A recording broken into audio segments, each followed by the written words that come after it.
The mid-1980s brought us a new series of Canon studio ninja flicks, starting with American Ninja 1985, starring Michael Dudikoff as American soldier Joe Armstrong, stationed in the Philippines. It must have been dirt cheap to film in the Philippines in the 80s, because almost every ninja movie Canon made seems to take place there at some point in time. Dudikoff plays this fresh-faced Private Joe, whose truck convoy is hijacked by some evil mercs while carrying the colonel's super-hot daughter, Judy Arnson, of Weird Science and Friday the 13th, the Final Chapter fame. She flees, and Dudikoff takes out about 25 armed dudes with his fists and sticks. Joe and girl have a skinny dipping incident on the way back to the base and fall in puppy love. Several army men in the convoy got killed during the Dudikoff massacre, so Joe is in big trouble, and as a result, gets into a fight with genius B-movie legend, the late Steve James, playing the character of Jackson. After Dudikoff ends up kicking James' ass to earn his respect, they team up to form a deadly duo and a martial arts tour de force. Along the way, we flash back to Dudikoff's training on a remote island with his ninja master. Joe claims to have amnesia and only remembers in flashbacks to his ninja training. This is not my favorite in the American Ninja series. There is some humor in this one, but not amped up to the level of Part 2. Dudikoff gets by just fine on his stoic good looks and ninjutsu skills, but the script doesn't really give him much to do acting-wise. Steve James is the best in this one. He looks like he is having a blast, and he is.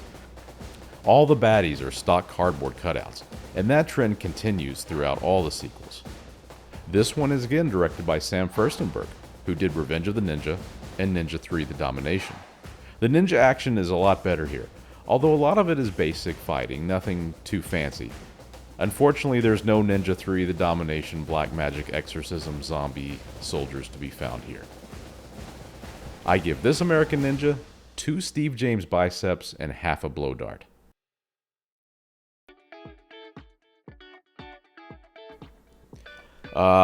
Now this is one of my personal favorites of the American Ninja Quadrilogy. American Ninja 2: The Confrontation was released in 1987. Dudikoff and James return as Joe and Jackson. Here's the plot. On a remote Caribbean island, Army Ranger Joe Armstrong saves an old friend from the clutches of the Lion, an evil supercriminal who has kidnapped a local scientist and mass-produced an army of mutant ninja warriors. Now, if that plot synopsis doesn't get you fired up, then you may be legally dead.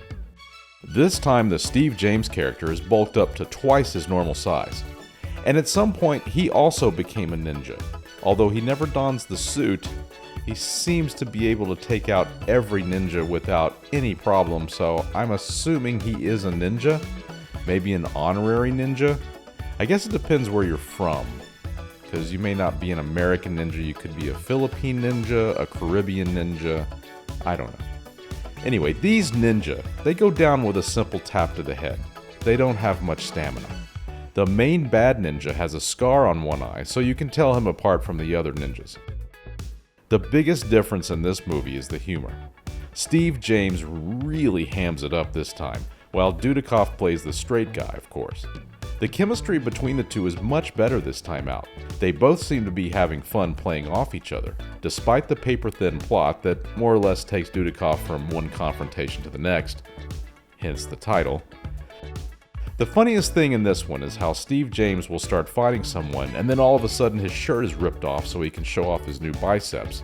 It happens in every single fight. I thought about timing it to see how long it took for his shirt to get ripped off. At one point, he fights in his army suit and the bad guy just pulls his sleeves off at the same time. They travel to this Enter the Dragon-esque island, where a scientist who almost cured cancer was taken hostage by the Lion, an evil drug dealer who makes super mutant ninjas out of kidnapped US soldiers to protect his drug empire.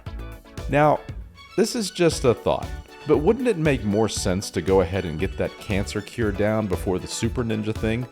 I think the cure for cancer might sell better than the super ninja bodyguard thing, but what do I know? The Lion looks like an LA guy that may have guest starred on Chips or The Love Boat back in the 70s. The super ninjas come in 2 flavors here, red and black.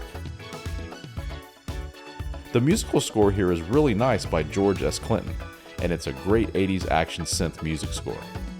I saw this when I was 15 or so on video, and I loved every horrible second of it.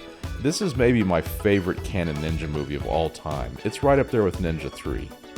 I really love Dudikoff and James in these films. They have a really good chemistry together. There are more ninjas in this movie than you can count. It's like they grow on trees, they're just falling out of everywhere. And it turns out they do, because they're growing them in labs.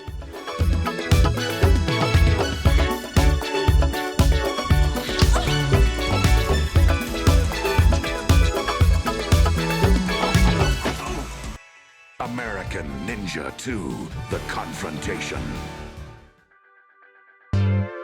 In 1989, we got American Ninja 3 Blood Hunt. It was a straight-to-video release, skipping theatrical.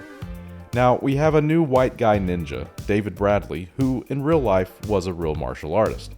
This is Bradley's first film, and it kind of shows in his limited performance. However, he's very likable and has a great screen presence. Thankfully, Steve James agreed to return, and he's back in fine form as Jackson.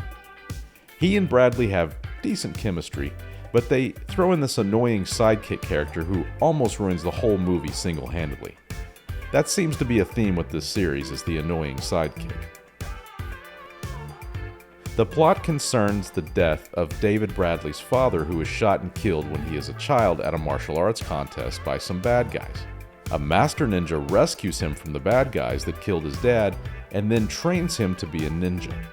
Flash forward many years later, where Bradley meets Jackson at a martial arts tournament.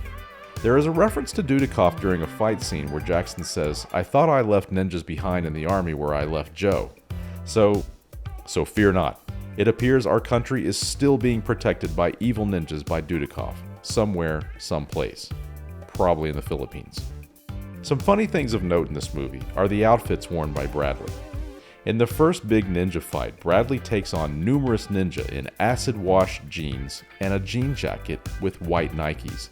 Now, back in '89, I thought that looked badass. With some retrospect, not so much. In this movie, we are introduced to some new ninjas, the blue ninjas. These guys look very similar to the red ninjas and the white ninjas and the black ninjas. However, the blue outfit makes these guys look really similar to Cobra Commander from G.I. Joe, and no joke, the bad guy is named the Cobra. There is one fight scene I believe may be a first. An underwater ninja fight. Yeah, you heard me. An underwater ninja fight. Ninjas punching each other underwater.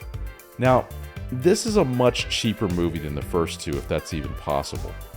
The bad guy this time is using a scientist to develop a super ninja and trying to poison everyone's blood or something like that.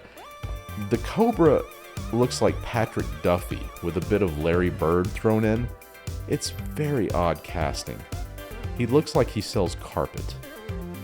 Bradley is drawn to yet another isolated super ninja factory to seek his kidnapped master. Once there, he discovers it's all a hoax, and he's imprisoned with a female ninja. She escapes and enlists Jackson to help her bust him out. Oh, and yeah, Jackson gets shirtless in every single fight scene again. The music score here is from George S. Clinton, and most of it is from American Ninja 2, I think, with a few new cues thrown in. Sam Furstenberg is gone from this entry, and we are introduced to a new director, Cedric Sundstrom, who would continue with American Ninja 4. I remember liking this when it came out, and it indeed has some great American Ninja moments, and I give it props for keeping the series alive.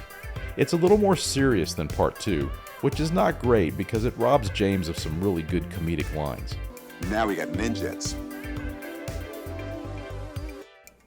Sadly, this was the end of the line for Jackson's character in the American Ninja series.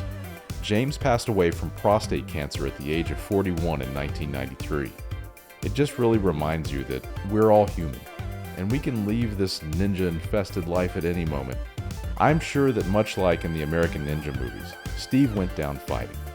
He made several other films before he passed, including I'm Gonna Get You Sucker, a personal favorite of mine, The Player, and Weekend at Bernie's 2.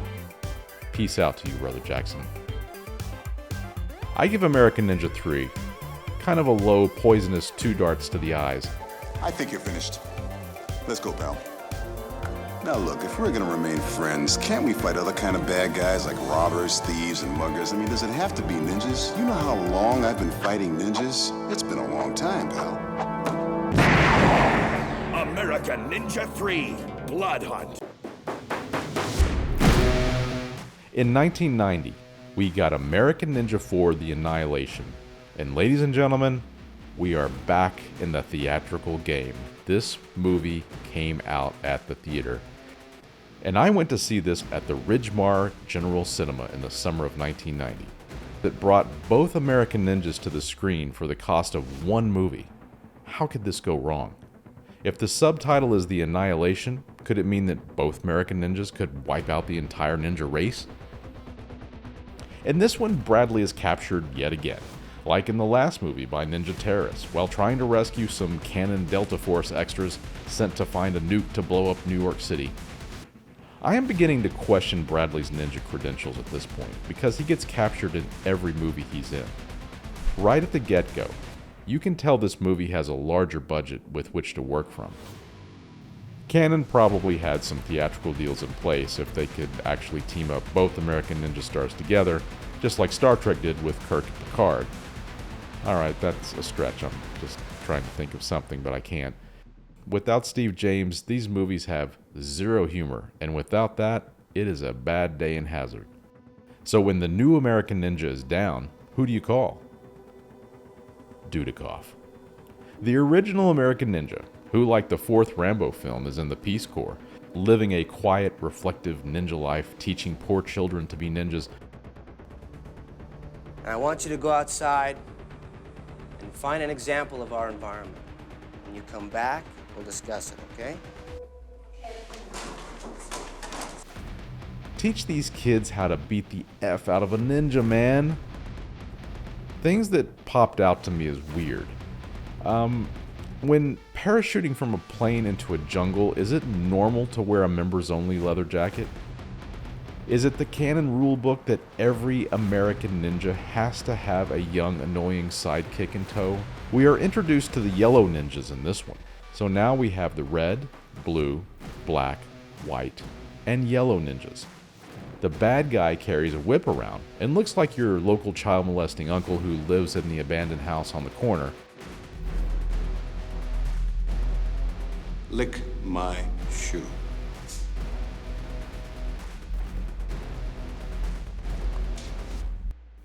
Now let's talk about the Annihilation and the ninja battle to end all ninja battles. Right before the big battle, Dudikoff teams up with a Beyond Thunderdome-esque biker gang to help deal with the ninjas. One scene has Dudikoff dressed up as a priest as he subdues a Nazi with a Star Trek Vulcan neck pinch. I'm not making that up. Also of interest is that instead of changing costumes in a phone booth like Superman, the American Ninja can change in a ditch in less time. It's very impressive. Dudikoff infiltrates the dungeon where Bradley is being held hostage and discovers that he has been brainwashed to fight Dudikoff, so that the audience can see the great American Ninja face-off. This is a very sad scene, because we want the American Ninjas to kick ass together, not each other. When Dudikoff kills Bradley, we discover that, like in Part 3, some ninjas wear masks, and some of those masks look identical to actor David Bradley. David is actually outside chilling, about to be burned to death at the stake. Then boom, Dudikoff appears and lays down some wicked smoke bombs and frees Bradley, setting in motion the ninja fight to end all ninja fights. But sadly, it's a letdown. Team Yellow, Blue, Red, Black, and White all take turns getting their asses collectively kicked by the American Ninjas. Then the Thunderdome biker gang shows up to clean up the rest. The bad thing about this movie is that it's too big for its britches. I mean, I admire the scope of it. They spent some money on this one for sure. But in the end, all the cool shots and lighting they pull off, they forgot the basics. Ninjas. There is way too much plot and talking and not enough ninja fighting before the finale. In American Ninja 2, ninjas were all over the place. If you went to the bathroom at a cafe, chances are there would have been a ninja in stall number 3. In American Ninja 4, you would be able to urinate in peace while discussing the environment. All in all, I would have to give this one only 2.5 fire arrows. Now, there is an American Ninja 5, with just David Bradley going solo again. However, this one has nothing to do with this series. It's a bad David Bradley movie with Pat Morita that sucked so bad the only way to get it released was to put the American Ninja 5 title on top of it. These movies are kind of hard to find at times. They all tend to drift from streamer to streamer, but they are all out on Blu-ray from Olive Films with commentary and some fun making of featurettes. They do pop up on Amazon Prime quite often, but sometimes they leave and come back. So go out there and check them out.